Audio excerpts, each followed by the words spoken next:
Dobre, aj keď generácia vášho typu viac...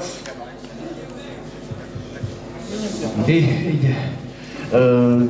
Viac obľúbuje sledovanie televízneho programu, ale boli časy, keď ľudia počúvali viac rádio. Skúste sa preniesť do týchto čias a stalo sa, že tie rádiopríjimače neboli až také kvalitné. A mohlo sa stať, že tie stanice trošku preskakovali, tak si vypočujte, čo sa môže stať, keď sa pokazí vaše rádio. Môžete.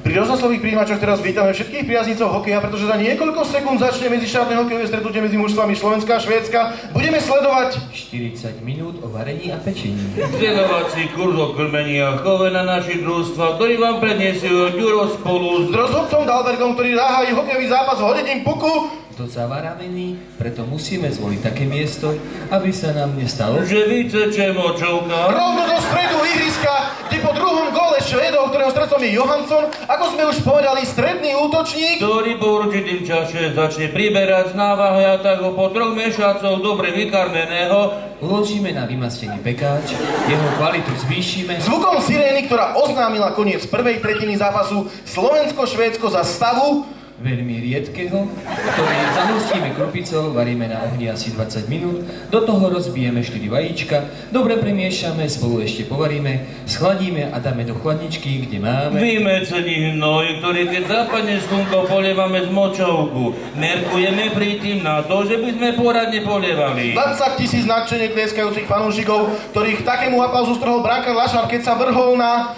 plnú misu rezancov, ktoré sme predtým riadne namastili. Pred podávaním na stôl ich nasypeme cukrom, posypeme cukrom a tvarahom, takže takto pripravený veľmi chutia. Aj mladým celatom a hlavne bíčkom, čo prevracali ohradu a vbehli rovno pred brankára Andersona, ktorý len bezmocne rozhodil rukami v švédskej bráne a my s radosťou oznamujeme, že stav zápasu Slovensko-Švédsko je v druhej tretine 3-2. Pre družstvo Sokolce všetko úspechy došali dobrým hnojením, dotrimovaním hygienických predpisov maštálni, zeše hnoj denne vynoší do malého kastrolíka vymaceného masla, aby sa neprilepil na mantinel a odkiaľ na hokejku nášho šatana predchádzajúceho švédskou obranou. Šikovným spôsobom oklamal švédskeho brankára, teraz pozor prihávka, ale Malfiť, čo to robíš? To som ešte nevidel. Priblížil sa celkom švédskému brankárovi a snažil sa ho dusiť tak dlho, až pustí vlastnú šťavu. Takto upravené jedlo môžeme zlepšiť pre veľkých labužníkov. Keď pridáme dážky do vagónu umelého hnojiva, ktorý rozprášime s pomocou prížení letajúceho práškového letáka. Umelé hnojivo. Čerstviny rybezľami, ktoré podlejeme 2 decilitrami vody a pridáme ku ním pol kila mletého bliecka. Nášho ľavého obráncu, ktorý prihráva do obrany tretiny Švédom, nové dresy, ktoré si naši obliekli na tento zápas, sú dobré. Aj mladým dali jalovkou na ranu pášu a karmičom na čistenie valovo, do ktorých vecka dávame trošku škorice, aby nám pekne voňali, a takto posypené buchty servírujeme šumne urosnutým bičkom, ktoré môžu ísť medzi 20 000 divákov, lebo poviem vám, taký zápas, akého sme dnes svedkami, sme dávno nevideli, aj teraz v strednom pásme, rovno pred očami hlavného rozhodcu. Dojička by dojela kravu?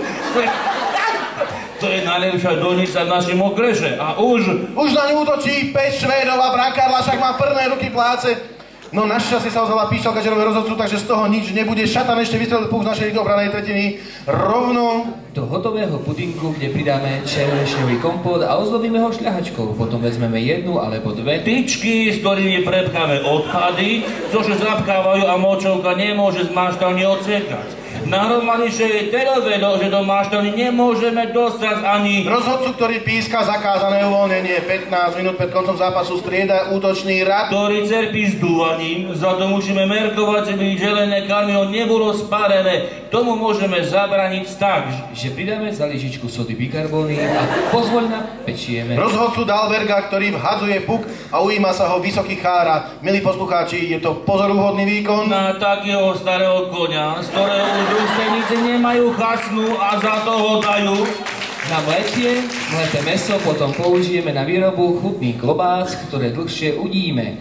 Po vyúdení ich dáme hlavnému rozhodcovi, ktorý v tejto chvíli končí zápas medzi družstevníkmi a manažermi, ktorí rýchtujú na večerné škrabanie komperov, hráčov nášho mužstva, ktorí sa na takéto sústredenie v lone prírody už veľmi tešia. Ako nám povedal kapitán mužstva, najväčší dojem na hráčov urobil práve bohato a pestro ozdobený stôl, na ktorom ako vždy nesmú chýbať fľaša pravej gazdovskej a najlepšie dojičky našeho družstva, ktoré že vecka len Češko Lučan. S vami, milí poslucháči, a tešíme sa, že si svoje rádioprimače naladí na tú správnu vlnu pri počúvaní ďalšej reportáže O karmení a chovaní, o varení a pečení. Športu zdar. Dovidenia. Do počutia.